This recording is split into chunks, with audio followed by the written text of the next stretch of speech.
Brilliant. Well, good evening, everyone, and welcome to Museum London for the 2022 opening reception of Words, London's Literary and Creative Arts Festival. My name is Josh Lombier, and I'm the Artistic Director of Words. I'm greeting you tonight as the representative on behalf of a dedicated team of volunteers and creative professionals who make this event possible every year. A dedicated team that kept the lights on for Words over the long pandemic years. So everybody in this room who had a role to play in keeping the festival going, I salute you. Thank you very much.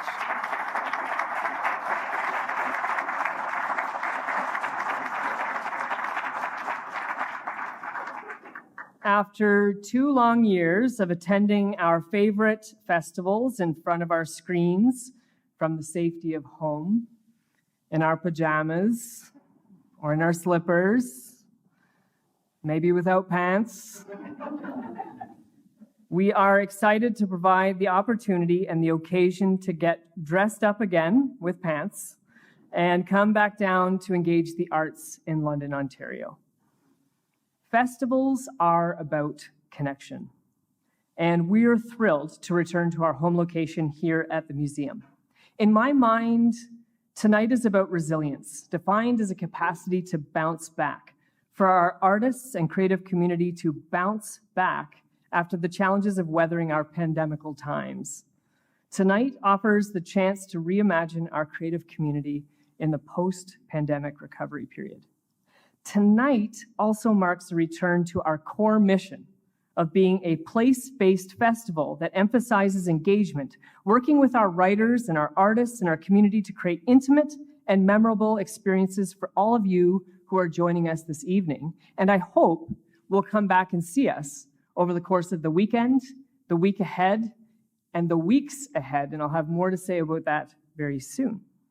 The arts and culture sector has been hit hard by COVID-19, and we are still rebuilding. And yet we need the transformative power of literature and creative arts now more than ever. I'm so heartwarmed to see so many of you gathering here today, this evening, in this brilliant space with the center at the Forks, the best view of the river in the city out the window here tonight. Museum London offers a gathering place at the Forks of Dashkanzibi, or Antler River, also known as the Thames River, a site of regional identity and Indigenous history that symbolizes divergence and convergence. The Words Festival takes place on the traditional lands of the Anishinaabeg, Haudenosaunee, Lenape, and Chinookan peoples. The Huron-Wendat peoples also have a history of living in this territory. In the London area, there were Treaty 6 London Township, Treaty 7 Sombre Township, and Treaty 21 Longwoods. This land is home to diverse Indigenous peoples whom we recognize as contemporary stewards of the land and water, and as vital contributors to our community and to the Words Festival. The river's forks, just out the window here, are a traditional meeting place where tributaries converge, a place to gather and reflect on forces that divide our communities and ourselves, to listen to the land and water, while forming a future vision that bridges divisions between different ways of knowing and navigating our world. To take lines from Laurie Graham's poem Fast Commute, which you're going to hear more about soon, up the bank, courthouse, hockey arena, brutalist government tower, I think I identified, city museum, wind. Down here, the fork in the river, the sacred. Our theme this year is bridging divides, up the bank and down here. And we'll feature a hybrid program of online and on-site events to build resilience as we confront what divides us. The pandemic has brought into focus the importance of the arts for our social well-being. And yet COVID-19 also presented us the need for social justice-oriented initiatives that challenge racism and promote equity, diversity, and inclusion. Our aim at Words 2022 is to shine a light on authors and artists across a range of disciplines who are grappling with issues of public concern, challenging literary and artistic conventions, and confronting big ideas. We are placing special emphasis on the urgent issues of indigenizing our artistic community, our cultural life, and confronting racism in our communities. Words not only survived the pandemic, we thrived. Over the past 2 years, online, our viewership has grown by 120% and has reached a national and international audience. Words went into the pandemic as a scrappy, up-and-coming regional literary festival, and we emerged on the other side with an emerging national audience. So when you're signing up for events this weekend, you will notice on our website there's an option to see many events in person and online. This is our shift to what we're hoping will be hybrid, and it's still an experiment, hybrid program delivery. Nevertheless, I hope all of you who are in our community will come here so we can see you in the flesh over the course of the weekend to our events that we planned here at the Words Festival. Tonight, we're beginning the Words Festival in fine style. So we're going to start with our amazing host, Janice Zolf, who will be in conversation with the 2021 Scotiabank Giller Prize winner, Omar El Akkad. In the next section, I will come to the stage, but I'm bringing with me four of our feature authors, including Stephen Marsh, Madhur Anand, Wayne Johnston, and Laurie Graham. And finally, we'll have the opportunity to mix and mingle with everybody and our authors afterwards. Before I turn things over to Janice Zolf to kick things off, I would also like to recognize the generous support of the Ontario Arts Council, the London Arts Council and the Community Arts Investment Program, the Canada Council for the Arts, and the Faculty of Arts and Humanities. Support that allowed us to keep this festival largely free during the pandemic. And that is a huge achievement, and I thank everybody who made that possible for us and for everyone joining us beyond the city.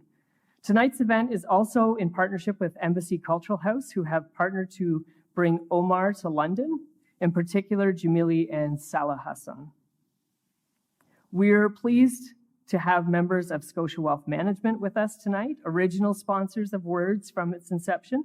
And I really want to offer, and I mean this so sincerely, offer my true thanks to the Museum London and their staff.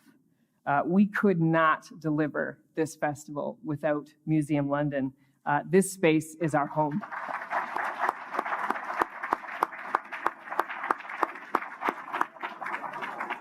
Now I would like to welcome to the stage filmmaker Janice Zolf, who started her career here in London as an arts reporter and producer for CTV London before heading to Montreal to direct documentary films. Her award-winning film about the influence of Jean-Paul Riopelle on fashion designer Marie St-Pierre is part of a new upcoming exhibition at the ROM. Janice has also directed films on Michael Bublé and the Mew Murals of Montreal. Her current documentary, Into the Light with Cité Mémoire, which won the Audience Choice Award at the Forest City Film Festival, is currently streaming on GEM. Janice's favorite interviews, and my favorite interviews, are the ones she's done here with us at Words with authors Guy Vanderhaeg, Ian Brown, Lyndon McIntyre, which she did from her couch at home, and Jessie Thistle, which she hosted from the kitchen table during the pandemic. Thank you for that, Janice. Janice is back again, and this time in person, and we're thrilled to be interviewing with Omar. Welcome back, Janice.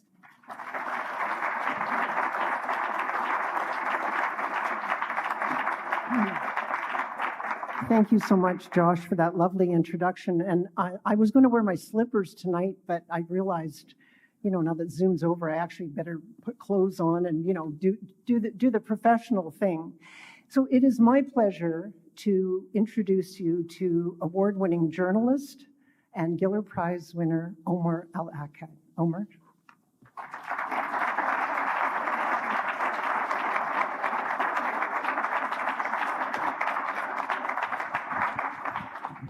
Well, Omar, I was going to subject you to your bio.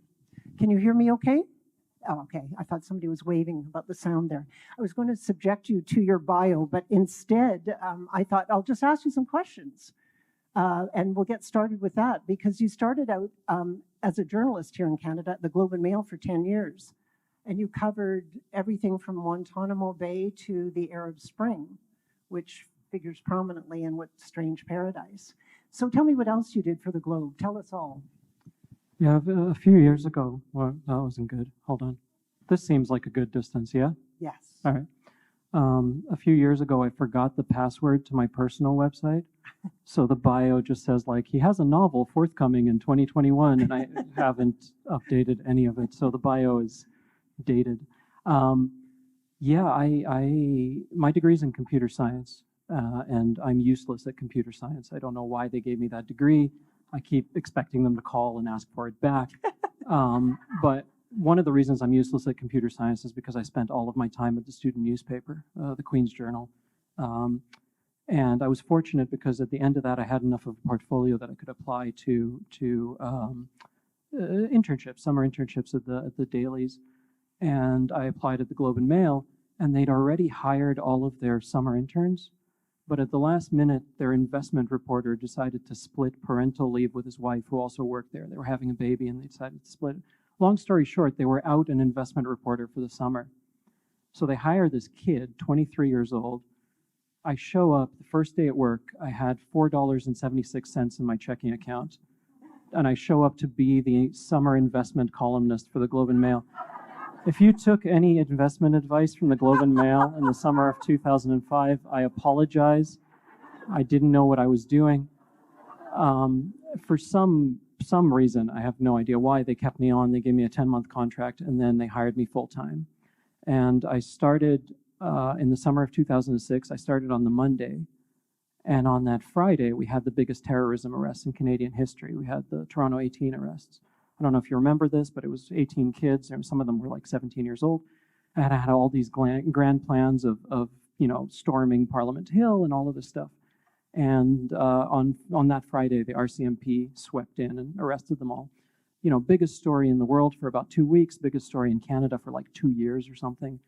And the Globe got beaten so badly on that story. You know, front page Toronto Star, front page National Post, A2 brief on the Globe and Mail. We got beaten so badly, you can look this up. The New York Times media reporter wrote a story about how badly the Globe and Mail got beaten on that story, which never happens, right? Like, it's not. So the next Monday, Edward Greenspan, who's running the paper at the time, has an all-hands-on-deck meeting. And he's looking for anybody with experience with the Middle East, because that's where these kids' parents came from, experience with Islam. He's looking for brown people, right? And in a newsroom of 300, he finds 2 of us. He finds me, and he finds Kamal, the theater critic. So he calls us over, and he says, you're going to go to the mosques, you're going to interview people, you're going to do. Well, all right, that's what I do, right? I'm a GA reporter. So I go to one of the mosques. Kamal, the theater critic, goes to the other mosque. We come back, Kamal sends me his file, and it's 500 of the most beautiful words I've ever read on the acoustics in the building and the texture of the velvet drapes. Kamal's an exceptional writer. Anyway, long story short, the first 2 years of the Globe were on that story. That was me and Greg MacArthur and Colin Freeze working on this thing, and it was one of those rare situations where a newspaper just says, you have space, like just write, just do it. And then from there, I sort of wormed my way into the Afghanistan rotation. Graham Smith used to do 8 weeks on, 8 weeks off, and he'd go to Dubai and get up to God knows what there. But during that 8 weeks off, somebody had to be there, and so I got on that rotation. I got onto the Gitmo in 2008 when Omar Khadr was doing the pretrial hearings. And I did a year as a Parliament Hill reporter, went back to the business section for a while, and finally did Western US. And over those 10 years, that was the education that I didn't get in college. Like, it was a writing education, it was an editing education, but it was also just, witnessing history, which is the point of doing this, right? So it did wonders for my writing, but it also, changed me as a human being in many, many ways. I owe the Globe a lot, and I'm still very happy that I quit. So those two things at the same time. So you got a world education, and you were covering the Arab Spring, which of course figures prominently in this book. And maybe we should talk a little bit about What Strange Paradise and what it's about. A group of migrants who come from Sudan, Syria, Eritrea, and they're shipwrecked on the shore of an island in Greece. And it's a single shipwreck, and it's a single story about a little boy who's 9 years old named Amir. And I'm not giving this story away because this is all in the first page. And we see him. It all goes downhill from there. Just read the first page and you're good. Oh, if anything, it doesn't go downhill, but he's splayed out as if he's in flight. And I'm not giving anything away by saying he's alive. But this is not a single story, it's a macro story. Yeah, I mean, I think of it as a repurposed fable, I guess, which is a very pretentious author thing to say, but it was what I was thinking when I was putting the book together. I wanted to take a comforting fable that Westerners have been telling their kids for the last 100 years, and I wanted to invert it. And Peter Pan is that fable, so I think of it as a reinterpretation of Peter Pan. And then you see it, it's one of the epigraphs, and when you open the book is a line from J.M. Barrie's Peter Pan. And one of the things about Peter Pan is that when we talk about, Peter Pan today, we talk about something like Peter Pan syndrome, which is the man who refuses to stop acting like a child. The origins of the fable are the exact opposite. When J.M. Barrie was a kid, his older brother died, I think, a day short of his 14th birthday. He died in a skating accident. And it crushed the family. His mother never recovered. But one of the things she would say to sort of comfort herself is, well, at least he'll never grow old. So the origins of Peter Pan are not the man who refuses to stop acting like a child. It's a child who never gets a chance to become a man. So I wanted to take this fable and use it as the construction for this story. The origin, like the genesis moment, insofar as there is one, was in 2012. I was still working for the Globe, and I was back in Egypt, which is where I was born, where my family's from. And I was riding around with an old high school buddy. I was covering the aftermath of the Arab Spring, and I was riding around with an old high school buddy one night who was complaining about the rent. The rent's too high, the rent's too high. And I said, well, what's the price for an apartment in your building, for example? And he said, well, do you mean the locals' price or do you mean the Syrians' price? And I was like, hold on, what the hell's the Syrians' price? What are you talking about? And he said, well, we've had this influx of people come in recently, and you can charge them 3 times as much. I mean, what are they going to do, go somewhere else? And it became clear that this wasn't just this guy's apartment. This was like, you go buy fruits and vegetables from the stall, they hear your accent, they put 2 and 2 together and realize they could gouge you. And just the casualness of that cruelty was a thing I had a real hard time with. And generally speaking, I think of journalism as the domain of answers. If you don't have answers to who, what, where, when, how, you don't have journalism. Fiction is where I go with questions. And so I retreated into fiction and started sort of piecing together what eventually became this book. But the thing about journalism is it's fleeting, and there's a 24-hour cycle or less where we care about refugees, and there are millions of them, like Amir, who's washed up on shore in this rickety boat. I hesitate to call it a ship. It's a boat, a leaky boat. But we stop caring when we move on to the next story. And was that frustrating for you as a journalist, or did it inform you more about the fact that you wanted to become a novelist? I mean, there were a bunch of things that you sort of, at least this was my experience, and maybe other journalists have entirely different experience, but there's a number of frustrating things about seeing the process from start to finish when you're putting journalism together. So, you put out these stories, and maybe they get a response, and maybe if they do enough in terms of, getting an official response, you win the Michener, and so on and so forth, right? But for the most part, it's just a sort of sharp spike, and then, the whole thing about wrapping fish with it, right? This is where you go to dwell. Like, if you pick up a novel, you are implicitly agreeing to dwell. That's what it's for. And while I was writing this, I went through that period in 2015 where people seemed to give a damn. I'm being glib, but there was that moment where there was tons of media attention on the fact that these human beings were perishing in literally uncountable numbers, and people cared for a little bit. And you would get these little bursts of outrage, and that would last for about 24 hours. And then we move on because we needed to make psychic space. We needed to clear enough space to be outraged about the next thing.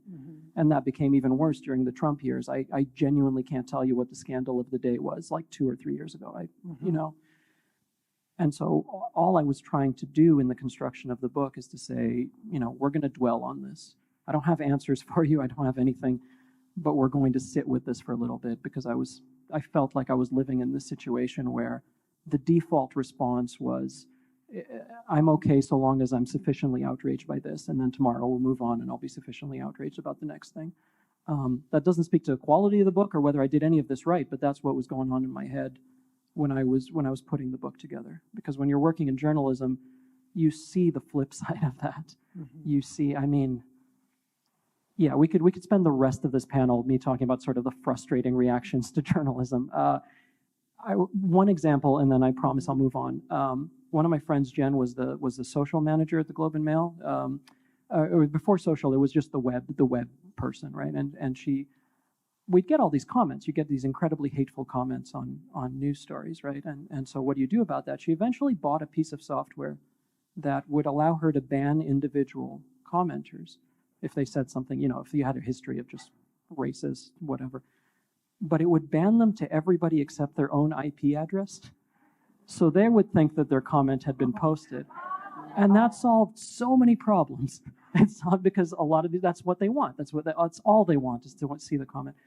And when you're working in that kind of environment, like this is almost a blessing, right? Where you're going to spend years without having that in your head, and you can just sort of, and then you'll get the angry letters later. But the angry letters are much more thoughtful because the sort of people who are going to sit down and read 300 pages are not the same people as the ones posting the comments on the news story. But it's a very small book with very big ideas. There's so much contrast in the book. There were only 2 titles in the chapters, before and after. And why is that? So that showed up. The book went through 8 drafts, and it kept getting shorter every time, which was the opposite of my first novel, which is a book called American War, that kept getting more bloated and sort of, you know, more moving parts. It was a real kitchen sink kind of book, and this was the opposite. It got more and more focused. Around draft 4, around the halfway mark, it occurred to me that I had this very sort of Old Testament, New Testament back and forth of like a part of the story that was concerned with this miraculous rebirth and a part of the story that was concerned with this exodus from Egypt. And I thought, what if I tried to codify that in some way? And so that's when I came up with this alternating, you know, before, after. We open on this scene, and then from that point on, some of the chapters tell you everything that led up to that scene, and the rest of the chapters tell you everything that happened afterwards. And once that fell into place, it created a bunch of technical challenges just from a pure writing perspective. You can't alternate before and after chapters and then have 16 after chapters and 3 before chapters. You know, like you need to figure out where you're going to stop. But it solved a lot of structural issues, and from that point on, that's not to say there isn't a better version of this book that couldn't exist, but like there was more of an overlap between the thing I wanted to do and the thing the book was becoming, and that's always a really sort of merciful point for any writer when you hit that, because from that point on you're doing the kind of editing that's much easier to do once you hit the structural switch. But it works so well because when we meet Amir, he's immediately spotted by a 15-year-old girl named Vanna, who's a savior of sorts, and she's the hope in the book. But we don't realize how traumatized he is until we read about the before, the shipwreck. The fact that he's a stowaway on this leaky boat with hundreds of other refugees, and what he must have witnessed. I mean, death for sure, and plus leaving his family behind, and he's only 9 years old. So it works well, I think, to understand a bit of the after, before the before. So one of the things that happened when I was putting the book together, so I wrote this first novel, American War, right? And I ended up writing it, I finished the first draft in the summer of 2015, about 3 weeks before Donald Trump announced he was running for president. So I had this novel that I thought of as not an American book at all. Like, I know it's got American in the title, but I was superimposing somebody else's story onto. And then the book ends up coming out in April of 2017, so 4 months into the Trump administration, is overwhelmingly read as an exclusively American book, like a literal prediction of how a second civil war would happen, which had nothing to do with what I intended, and it was infuriating for me. It was fantastic for my royalties because it sold way more copies as a result. You know, it showed up on all these lists of like first books of the Trump era and the books you need to read to understand this moment, and none of that was true. It's becoming more prophetic, this book. You throw 350 pages worth of darts at the wall, you'll hit the occasional bullseye, right? Like they're like, you predicted the pandemic. I was like, no, none of that is. and so it was weird to deal with at first. And I thought for sure I wouldn't have the same problem with this because it's a very different kind of book. And then the first 4 people to read it had 4 entirely different interpretations of what the hell was happening in this story. And that's been the case throughout. I've gotten up to the point where, like, one of the writers who very generously blurbed this book, you know, the blurbs that, like, this is the best thing I've ever read, says so-and-so, right? And I get one and I read it and I'm like, thank you so much. I don't know what book you just read. I mean, her interpretations of what was happening was entirely different. And I didn't see that coming this time. I thought for sure the little trick, I mean, it's not a particularly clever trick, but I thought the little trick would be like, here's what I intended, and here's what the reader gets. And instead it's sort of, you know, because I'm a deeply insecure person, I will Google the title of my book a lot just to see what people are saying. And Google will often suggest things as you start typing. Yes. And if you start typing What Strange Paradise, it will say, did you mean What Strange Paradise ending explained? So clearly somebody out there is having a real hard time with this book, but I didn't see that coming. I thought for sure the thing I was trying to do would not have the American War effect, and it sort of has. Do you see this book as primarily about despair? I mean, I write stone cold bummers. I write incredibly depressing books. The story I always go back to is American War comes out in China. They decide they want to change the title. I have no idea what the title is. I get a copy of the book months later. I go to my friend who speaks the language and I say, hey, what does this say? And he looks at it and he says, it says, Nobody Survives. Because the title of American War in China is Nobody Survives. So spoiler alert, if you haven't read that book. I mean, Does it still have your name as the author? it still has. They kept me anonymous just for the angry readers to not be able to find me. I did this, and I mean, there is despair there, and one of the things about it is that you can't write this story. I can't write this story, and sort of, I can't fit it into the container of sort of the traditional definition of hopefulness that says that everything has to work out, no matter what the trajectory is. At the very end, it's got. But for me, sort of joy is necessary. It's a necessary resistance. It's, I do these books where I yell at people and I impose morality and I tell not show and I do all of this stuff and I get it. I absolutely get it. Fine, but there's moments of joy in the book. They're not tasked with doing the heavy lifting. So a lot of the stuff that there's a joke in this book that depends on the reader's knowledge of Arabic profanity. And I got to that point and I was like, well, I guess I could spell this out or I'm not, and I decided not to. And so I think there's quite a bit of despair. I don't, at the risk of hurting book sales, there's quite a bit of despair. There's also quite a bit of joy, but I tried my best to do it on my own terms as opposed to kind of like check something off a list, I guess. But maybe we need books about despair, certainly about the migrant crisis, to make us feel, because of the fact that the news cycle is so short. And when you read the articles about the millions of people on the move, we don't put a name or a face to them. They don't become real until we read a book like this and identify this little boy, Amir. I hope so. Mm-hmm. I don't know that it's done anything. I don't know. I mean, with journalism, there's something a little more objective about the metric. From the very beginning of like, this is how many clicks this got, which is a sort of meaningless metric, but it's a metric nonetheless. To like, oh, an MP brought this up at question period, or there's something there. And then with novels, it's such a sort of ephemeral thing that maybe somebody will read this and maybe it'll change something about their worldview, and maybe over the years it'll change them to a different person. None of that could be true. And in all seriousness, I don't know if I have the right to write this kind of book in the first place, right? In my journalism and my fiction writing, because of the kind of subject matter that I'm drawn to, I'm very frequently a tourist in someone else's misery. And no matter how empathetic I try to be and in what way I try to sort of capture that truth, I have the fundamental privilege of getting up and walking away at the end. And so you transgress against that. You put a book like this out into the world. You hope it does exactly what you talked about. You have no proof that it does. And then at the end of the year, the good people at Scotiabank give you a check for $100,000. Your career goes through the roof. You've got all of this personal benefit as a result of writing a book that is very much rooted in somebody else's misery, and you have absolutely no proof that you've changed a single mind. Wow. And then, at the end of something like this, there's usually like a but, and then I say something else. There's no but here. I don't know if I can keep writing these kinds of books, and these are the only kind of books I want to write.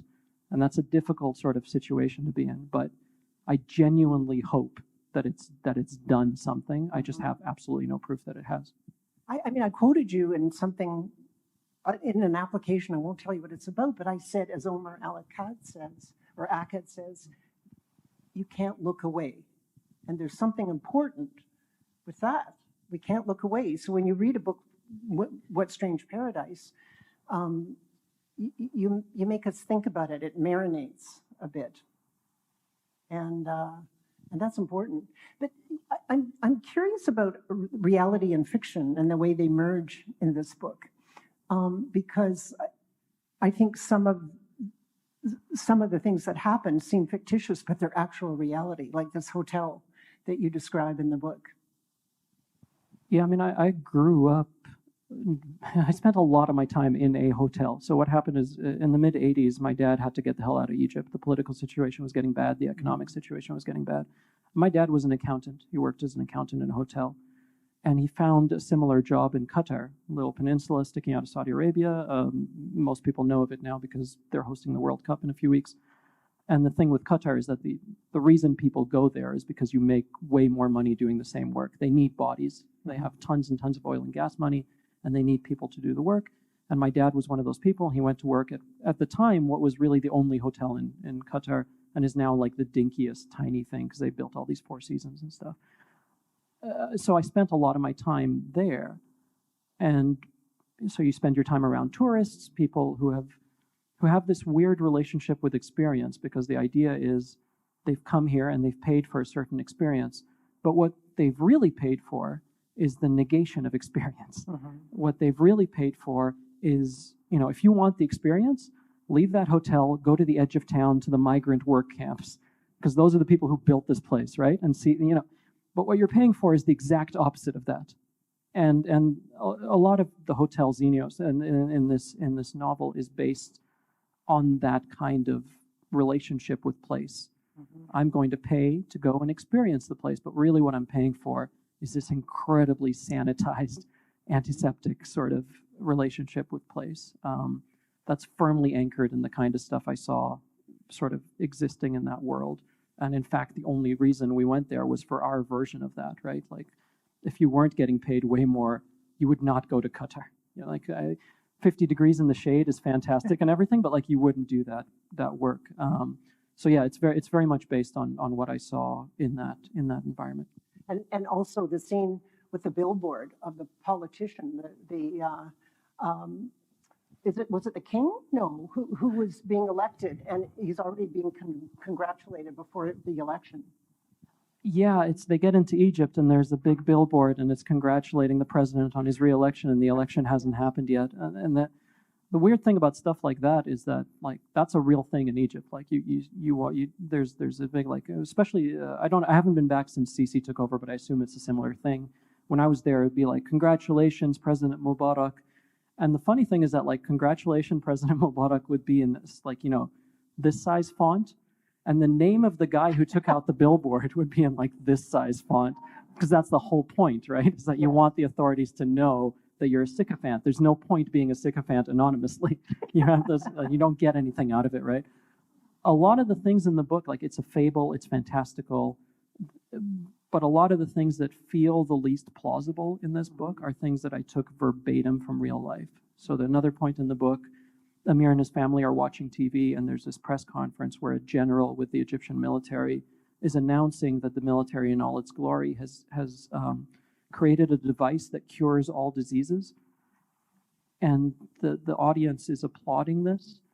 And it's the most ridiculous, you can go on YouTube and look up that press conference. That's a thing that happened.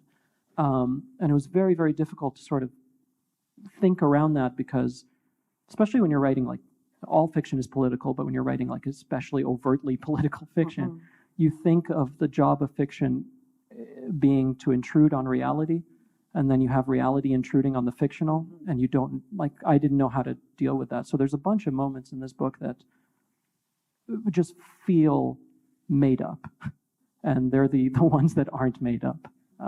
That was weird for me to deal with. I know you grew up listening to Nirvana in Qatar, and you're laughing. It's from the censorship thing, right? Like, yeah. I'm dating myself. That used to sound cool, like in the 90s, right? Nirvana's cool. It was. I had two. I still have those two CDs, right? Nevermind and In Utero, and Nevermind, the baby's blacked out, and In Utero, the angel's blacked out. It's just a pair of wings. Everything in Qatar was censored. It was at one point, one of our family friends, in this like very James Bond-esque way, managed to sneak a copy of Sliver on Laserdisc in his luggage, and they couldn't censor Laserdisc. You remember Laserdisc was like the size of the stage, and it was just, and it was like the most illicit, like we felt like this was fully like Ian Fleming territory at this point. But everything was censored. Culture was censored. We'd get copies of Newsweek, and it would be mostly black lines. When cable showed up, it would do this thing where, let's say you're watching a channel and there's a movie on, and there's clearly about to be a love scene.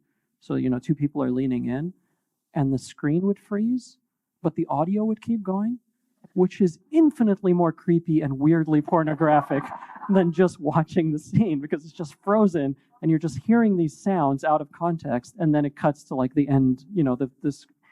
It was very, very weird, and it sort of shaped from an early age this notion in my head that to consume any kind of culture was a kind of rebellion. There was this weirdo somewhere in a government building who was deciding on my behalf what was too dangerous for me to consume, and screw that guy. And that's stuck with me to this day, this notion that consuming any kind of culture is rebelling against some kind of weird anonymous force. It's very childish, but it got drilled into my head early, so it's staying there. But Nirvana plays a part in this book, because that's what, not the band Nirvana, but the search for paradise, and this belief that the West is everything. And you take issue with that, or at least the characters do. Yeah, I mean, I think of the book as sort of taking place at the collision point of two dueling fantasies. There's the fantasy that's sort of pointed from the part of the world I grew up in, pointed this way, which says if we can just sort of make it over here, everything will be fine. And then there's the fantasy headed in the other direction that says all these people are barbarians at the gate, and we have to keep them out at all costs. Even if we wreck our own society in the process, it's worth it. And much of the book takes place at the moment where these two fantasies collide. But the thing about them is that they're so powerful that reality becomes subservient to them. What actually is doesn't matter anymore, as opposed to what's believed to be. And especially the scenes on the boat, I think, are those conversations are snippets of things that I heard when I was a kid growing up. I don't steal whole people, but I steal snippets of people, and a lot of that ends up there. And it's about this notion of the West, and if I can just get there. And a lot of that is predicated on this idea, not so much that this is fantastic. It's not what you're going to. It's what you're getting the hell away from. That's sort of the orienting. To his dying day, my dad really liked Canada, and we moved here for a reason. To his dying day, if things had gotten better in Egypt, he would have gone back in a heartbeat. Not because Egypt is a better place, but because that's home. And so this notion of like what you're getting away from played a big role in the construction of especially the boat scenes. And this is also about home, which is something important to you, because you've moved from Egypt to the States, to Canada, and now Portland. Yeah. I was doing an interview, a print interview, and the interviewer was describing me as Canadian Egyptian, and I had just recently gotten my American citizenship as well, which I said, oh, by the way, I'd also. And he just added another hyphen. So now it's like Canadian, Egyptian, American. After a while, you think there's got to be diminishing returns on this sort of thing. Like, you can only throw so many hyphens in there. I'm not one of those people who's particularly patriotic or nationalistic. I have nothing against human beings who are. I just have been a guest on someone else's land since I was 5. And so my natural relationship with place is not particularly strong. Home for me is not a geography. It's not a nation. It's certainly not a nation. But it's also not a geography because, if I go back to Qatar now, that place is unrecognizable to me. They've built it over, many times. And none of, last time I was there, I was driving past what I thought was a military base. My buddy Ramsey was driving me around. And I was like, hey, did they move a military base to closer into Doha? And he was like, no, that's our high school. It has so many dignitaries' kids in it now that they got sniper towers and stuff. So even geography is not home for me. Home for me is almost exclusively memory and relationship. And so that's the layer that sort of permeates not just this book, I think, but almost everything I write. I mess around with place. I don't care about borders. I move them. In American War, I give the Southwest back to Mexico, and I drown the Eastern Seaboard, and I do all this stuff. I have very little respect for the entity of a nation state. And that's not a bulletproof political opinion. That's just a function of having moved around a bunch and knowing that I'll never have those kinds of roots. I have very different roots, and I sort of tether my writing to that. Are you writing all the time? Are you writing something new? No, I got 2 young kids. I'm writing nothing. I've written. It's weird. It's like you go do this stuff, and it's like, oh man, it's so hard. I got to do this talk, and I got to do this thing. My wife is at home right now taking care of a 5-year-old and a 3-year-old, and like it's the degree of difficulty is night and day. Like this is vacation territory compared to that. I used to have a pretty set schedule, right? Like for me to write something good, or at least by my standards, I had to waste the first half of the day, sleep in, take a really long shower, go for a really long walk or something to sort of clear my head, and then write, and then waste the rest of the day. Not plausible for any grown-up, what I just described as a child's routine, but especially not plausible when you have 2 young kids. So now I sort of write in hotel rooms or whatever snippets of time I have. Well, I think there's a lot of life left in this book with Strange Paradise and American War, which, by the way, has been translated into 13 languages, I think, and has won a ton of awards. That was all in your bio that I didn't read, but thank you so much, Omar El Akkad. It was such a privilege to talk to you, and it's so nice to have a full house. And we haven't had a house at all for the last few years with the pandemic, but it's so great that so many people came out, and thank you. It's been wonderful to welcome you to London. And enjoy tomorrow. You're in conversation.